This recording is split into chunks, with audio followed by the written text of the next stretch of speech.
வீட்டுக்கு மகாலட்சுமி இந்த உருவத்தில் வர்றாங்க. அதுவும் பாருங்கள், இந்த ஆடி மாதத்துலேயும் சரி, எல்லா நாட்கள்லேயும் சரி, முக்கியமாக எல்லா வெள்ளிக்கிழமைகள்லேயும் சரி, அம்மன் வந்துட்டு இந்த ரூபத்தில் வந்து நம்மளை வீட்டுக்கு வர்றாங்க. மகாலட்சுமி தாயாரும் சரி, உங்களோட இஷ்ட தெய்வமான எந்த அம்மனாக இருந்தாலும் சரி, அவங்க வந்துட்டு கட்டாயம் வந்துட்டு ஒவ்வொரு வெள்ளிக்கிழமையும் இவங்க ரூபத்தில் வந்துட்டு உங்கள் வீட்டுக்குள்ளே நுழையிறாங்க. அது உங்களுக்கே தெரியலைங்க. அது என்ன அப்படின்னு சொல்லிட்டு பார்க்கலாம். வாங்க வீடியோக்குள்ளே போகலாம். அதுக்கு முன்னாடி உங்களுக்கு ஒரு சின்ன விஷயங்க. இந்த வீடியோவுக்கு நீங்கள் பண்ணக்கூடிய ஒவ்வொரு லைக் தான் எனக்கு பண்ணக்கூடிய ஒரே ஆதரவு, சப்போர்ட். ஸோ இந்த வீடியோ பிடிச்சிருந்துச்சுன்னா லைக் பண்ணி சப்ஸ்கிரைப் பண்ணிக்கோங்க. Welcome to Emmy spicy Tamil kitchen. இந்த வெள்ளிக்கிழமைகளில் வரக்கூடிய வீட்டுக்கு வரக்கூடிய பெண்கள் பாருங்கள், பெண்களோட ரூபத்தில் மகாலட்சுமி தாயார் வீட்டுக்கு நுழையிறாங்கன்னு சொல்கிறாங்க. உங்களுக்கு பிடிச்சவங்களாக இருந்தாலும் சரி, பிடிக்காதவங்களாக இருந்தாலும் சரி, அவங்கள வந்துட்டு இன்முகத்தோடு உபசரிக்கணுங்க.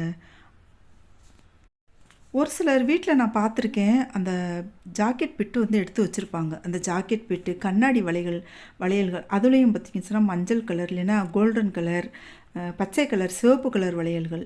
இந்த வளையல்களை வச்சு வெத்தலை பாக்கு வச்சு மஞ்சள் கிழங்கு வச்சுட்டு குங்குமம் சின்ன பாக்கெட்டு, ஒரு சிலர் வந்துட்டு சின்ன கண்ணாடி, இது வந்துட்டு வசதியாக இருக்கவங்க செய்கிறதுங்க.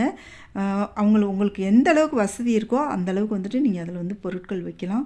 அப்புறம் ஒரு சின்ன சீப்பு இந்த மாதிரி வச்சு அந்த ப்ளவுஸ் பிட்டு மேலே வச்சு கொடுக்குறாங்க. ஒரு சிலர் இருக்காங்க, ஏதாச்சும் 4 கிழமைகளில் வீட்டுக்கு வரக்கூடிய பெண்களுக்கு, ஒரு பெண்ணுக்குனாலும் பார்த்தீங்கன்னு சொன்னால் ஒரு புடவை வச்சு கொடுக்குறாங்க. நம்மளுக்கு அந்தளவுக்குலாம் வசதி இல்லை இல்லையா? அதனால் பாருங்கள், நீங்கள் வந்துட்டு அவங்க வர்றாங்க அப்படின்னு சொன்னாலே அவங்களுக்கு வந்து தண்ணீர் கொடுக்கணுங்க. முதல்ல வந்துட்டு இன்முகத்தோடு உபசரிச்சுட்டு அவங்கள வந்து உட்கார சொல்லிவிட்டு அவங்கள தண்ணி கொடுக்கணுங்க. ஃபஸ்ட்டு யார் வந்தாலும் சரி, வீட்டுக்கு வரக்கூடியவர்களுக்கு வந்து தண்ணீர் கொடுக்கணும். இவங்க ரூபத்தில் வந்துட்டு தெய்வமும் அவங்க கூடவே வந்து வீட்டுக்குள்ளே வந்து நுழையிறதா ஒரு ஐதீகங்க. அந்த தெய்வம், அந்த நம்ம விரும்பி வணங்கக்கூடிய அம்மன்கள் வந்துட்டு முக்கியமாக வந்து அவங்க ரூபத்தில் வந்து நுழையிறாங்க. இதே வந்து ஆண்கள் நம்ம வீட்டுக்கு வர்றாங்க, அதுலேயுமே வயசானவங்க வர்றாங்க அப்படின்னு சொன்னால், வயதான ஆண்கள் நம்ம வீட்டுக்கு வர்றாங்க அப்படின்னு சொன்னால், கட்டாயம் வந்துட்டு நம்ம குலதெய்வம் வந்துட்டு அவங்க கூடவே நம்ம வீட்டுக்குள்ளே நுழையுதுன்னு சொல்லுவாங்க. யார் வந்தாலும் சரி, அவங்கள்ட்ட நல்லா வந்து சிரித்து பேசிட்டு அடுத்து வந்துட்டு அவங்களுக்கு தண்ணீர் கொடுக்கணுங்க. தண்ணீர் கொடுத்து அமர வச்சு நம்ம வீட்டில் ஏதாச்சும் சாப்பிட இருந்தால் அவங்களுக்கு வந்து கொடுக்கணும். கொடுத்துட்டு இன்முகத்தோடு வழி அனுப்பி வைக்கணுங்க. அதே மாதிரி பெண்களுக்கு நான் சொன்னேன் இல்லையா, ஜாக்கெட் பிட்டு வச்சு கொடுக்கலாம். உங்களால் முடிஞ்சிச்சு அப்படின்னு சொன்னால் சேலை வச்சு கொடுக்கலாம். இதுவுமே என்னால் முடியலைங்க அப்படின்னு சொன்னால் வெறும் தண்ணீராச்சும் அவங்களுக்கு வந்து அமர செய்து கொஞ்ச நேரம் அவங்கள்ட்ட பேசிட்டு இன்முகத்தோடு உபசரிச்சுட்டு அடுத்து வந்துட்டு அவங்களுக்கு தண்ணீராச்சும் கொடுக்கணுங்க. தண்ணீர் கொடுத்து அவங்க மனசை குளிர வச்சு அனுப்பணும். உங்களால் முடிஞ்சா ஏதோ காப்பியோ ஒரு ஜூஸோ ஏதோ ஒன்று கொடுத்து அவங்கள வந்து உட்கார வச்சு பேசியிருந்து நல்லபடியாக அனுப்பி வைக்கணுங்க.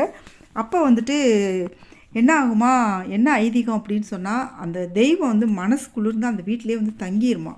நீங்கள் வந்துட்டு வரக்கூடிய விருந்தாளி ஒருவேளை நம்மளுக்கு கெடுதல் செஞ்சவங்களாக கூட இருக்கலாம். ஆனால் வந்துட்டு இந்த சமயத்தில் வந்து நம்ம வீட்டுக்கு வரக்கூடியவங்கள வந்துட்டு நம்ம உதாசீனப்படுத்தக்கூடாது. அவங்க யாராக இருந்தாலும் சரி, ஆண்களாக இருந்தாலும் சரி, பெண்களாக இருந்தாலும் சரி, நம்மளுக்கு தெரிஞ்சவங்க தானே வருவாங்க. அதுக்காக தெரியாதவங்களாம் வீட்டுக்குள்ளே கூப்பிட்டு உட்கார வைக்க முடியாது இல்லையா? தெரியாதவங்களாம் நம்ம வீட்டுக்குள்ளே அனுமதிக்கணும்னு அவசியமே இல்லை. ஆனால் வந்துட்டு நம்மளுக்கு தெரிஞ்சவங்க தானே வீட்டுக்கு வருவாங்க. தெரிஞ்சவங்க வந்தாங்க அப்படின்னு சொன்னாக்க இந்த மாதிரி வந்து இன்முகத்தோடு வரவேற்று அவங்களுக்கு தண்ணீராச்சும், குறைந்தபட்சம் தண்ணீராச்சும் கொடுக்கணுங்க. உங்களால் முடிஞ்சுன்னா சந்தன குங்குமம் கொடுக்கலாம், குங்குமம் கொடுக்கலாம். வரக்கூடியவங்களுக்கு குங்குமம் கொடுக்கலாம். சரி, கணவனை இழந்த பெண்கள் வர்றாங்க அப்படின்னு சொன்னால் அவங்க கையில் குங்குமத்தை கொடுத்து நம்மளுக்கு வச்சு விட சொல்லலாம். அவங்களுக்கு கொடுக்குறதுக்கு பதிலாக அவங்களுக்கு வச்சு விட சொல்லலாம். அவங்களோட ஆசீர்வாதம் வந்து நம்மளுக்கு நிறைஞ்சிருக்குங்க. நம்மளுக்கு வந்துட்டு தாலிப்பாய்க்கு வந்து நிறைஞ்சிருக்கும். அதனால் பாருங்கள், அவங்களுக்கும் வந்துட்டு மனசு கோணாமல் அவங்களையும் இந்த மாதிரி செய்ய சொல்லிவிட்டு அவங்கள வழி அனுப்பலாம். அதுலேயும் பெரிய பெண்கள், வயதில் மூத்த பெண்கள் வந்தாங்க, வயதான பெண்கள் வந்தாங்கன்னா கட்டாயம் வந்துட்டு அவங்கள வந்து காலில் விழுந்து நமஸ்காரம் பண்ணிவிட்டு அவங்கக்கிட்ட ஆசீர்வாதம் வாங்கிட்டு நீங்கள் வந்துட்டு குங்குமம் வச்சு விட சொல்லலாம். இது வந்துட்டு உங்கள் ஆரோக்கியத்துக்கும் நல்லது, குடும்ப நலனுக்கும் நல்லது. அடுத்து உங்களோட குழந்தைகள், உங்களோட வாரிசுகளுக்கு, உங்களோட கணவனுக்கு, உங்கள் குடும்பம் மொத்தத்துக்குமே வந்துட்டு நல்ல விஷயங்களாக நடக்க ஆரம்பிக்குங்க. அந்த தெய்வமே வந்து உங்களுக்கு ஆசீர்வாதம் பண்ண மாதிரி அலட்சியப்படுத்திடாதீங்க. அதே சமயத்தில் விருந்தாடி வர்றாங்க அப்படின்னு சொன்னால் தெரியாதவங்க யாரையுமே வீட்டுக்குள்ளே அனுமதிக்காமல் இருக்கிறது தான் நல்லது. தெரியாத முகம் உள்ளவங்களை வந்துட்டு நாம் வந்துட்டு அப்படிலாம் உபசரிக்கணும்னு அவசியம் இல்லை. தெரிந்தவர்கள் வந்தால் மட்டும்தான் இந்த மாதிரி நான் சொல்கிறேன். தெரிந்தவர்கள் வந்தால் நீங்கள் வந்து இந்த மாதிரி வந்து அவங்கள வந்து மனசு கொணாமல் வந்து உபசரித்து அதுக்கு பின்னாடி வழி அனுப்பி வைக்கலாம். அவங்களுக்கு சாப்பிட கொடுக்கலாம். நம்மளை வீட்டில் ஏதாவது சாப்பாடு இருந்துச்சு அப்படின்னு சொன்னால் உங்களால் கொடுக்க முடியும் அப்படின்னு சொன்னால் ஏதாவது சாப்பிட கொடுக்கலாம். இந்த முறையில் வந்துட்டு நீங்கள் வழி அனுப்பி வச்சிங்க அப்படின்னு சொன்னாலே உங்கள் கூட எப்போவுமே தெய்வம் இருக்கும். அந்த வீட்டிலே தங்கிருங்க.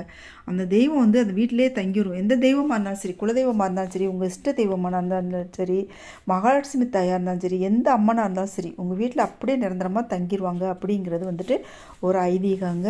நீங்கள் இந்த முறைப்படி செஞ்சு பாருங்கள். கவனங்க. இது மாதிரி தெரிந்தவர்கள் யாராச்சும் வீட்டுக்கு வந்தாங்க அப்படின்னு சொன்னால் அவங்கள ஹாலில் உட்கார வச்சு உபசாரம் பண்ணி தாங்க அனுப்பணும். முகத்தில் வெறுப்பை காட்டக்கூடாது, கடும் சொற்களை வந்து பேசக்கூடாதுங்க. அந்த விருந்தினர்கள் வடிவில் வந்துட்டு தெய்வமாக அவங்களோட சேர்ந்து உள்ளே வருது அப்படின்னு சொல்கிறது ஒரு ஐதீகங்க. இந்த வீடியோ பிடிச்சிருச்சுன்னா லைக் பண்ணி சப்ஸ்கிரைப் பண்ணிக்கோங்க.